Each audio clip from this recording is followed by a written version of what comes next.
متخيل ان سلمان خان اللي بقى ملك الاكشن دخل السجن اكتر من مره، وده غير انه عمل معظم مشاهد الاكشن بنفسه حتى القفز من الطيارات. في الحلقه دي هنعرف ازاي بقى النجم الاغلب بوليوود واسرار محدش يعرف عنها حاجه. انا حبيبه مصطفى وده برنامج اسرار مشاهير هوليوود.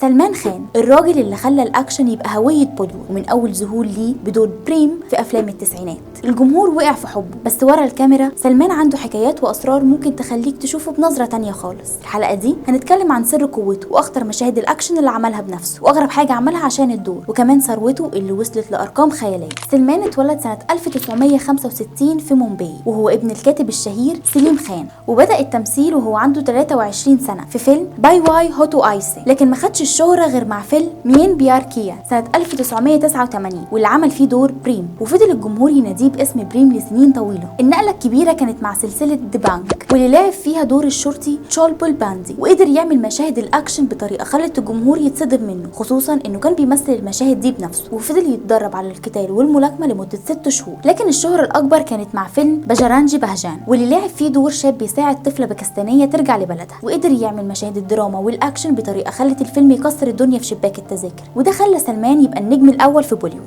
في سلسله ذا بانج سلمان خان عمل معظم مشاهد الاكشن بنفسه، زي مشهد القتال في السوق، ورفض يستخدم اي دوبليه، وفضل يتدرب على القتال اليدوي واللكمات لمده 6 شهور، وقال بعدها ان ده كان اصعب دور في حياته. المفاجاه انه كان بيمثل مشاهد القتال بالسيوف بنفسه، زي مشهد القتال في فيلم فير، وقال بعدها انه اصيب في دراعه بسبب السيوف الثقيله، لكنه فضل مكمل تصوير. اما في فيلم تايجرز ان ذا هايا سلمان عمل مشاهد القتال بالاسلحه بنفسه، وفضل يتدرب على الرمايه بالساعات، وده خلى المخرج يقول انه ماكينه اكشن بشريه. اجره في فيلم كيك كان 20 مليون دولار، لكن الثروه الحقيقيه بتاعته بقت 350 مليون دولار، وده خلى سلمان خان يبقى من اغنى نجوم بوليوود. حقائق سريعه. اول حاجه ادمان الرسم. سلمان مدمن على الرسم، وبيحب يرسم لوحات زيتيه في وقت فراغه، وبيعرض لوحاته في مزادات لصالح الجمعيات الخيريه. اما بالنسبه للهوس بالخيول، سلمان عنده هوس بالخيول غير طبيعي، وعنده مزرعه فيها اكتر من 10 خيول، وبيحب يركب الخيل ويتدرب عليه بشكل يومي. ثالث حاجه الهوس بالرياضه. سلمان عنده جيم في بيته وبيتمرن كل يوم 3 ساعات، وبيقول انه ما بيقدرش يبدا يومه من غير الجيم. بعيدا عن الاكشن والملاكمه، سلمان خان عنده مواقف انسانيه كتير.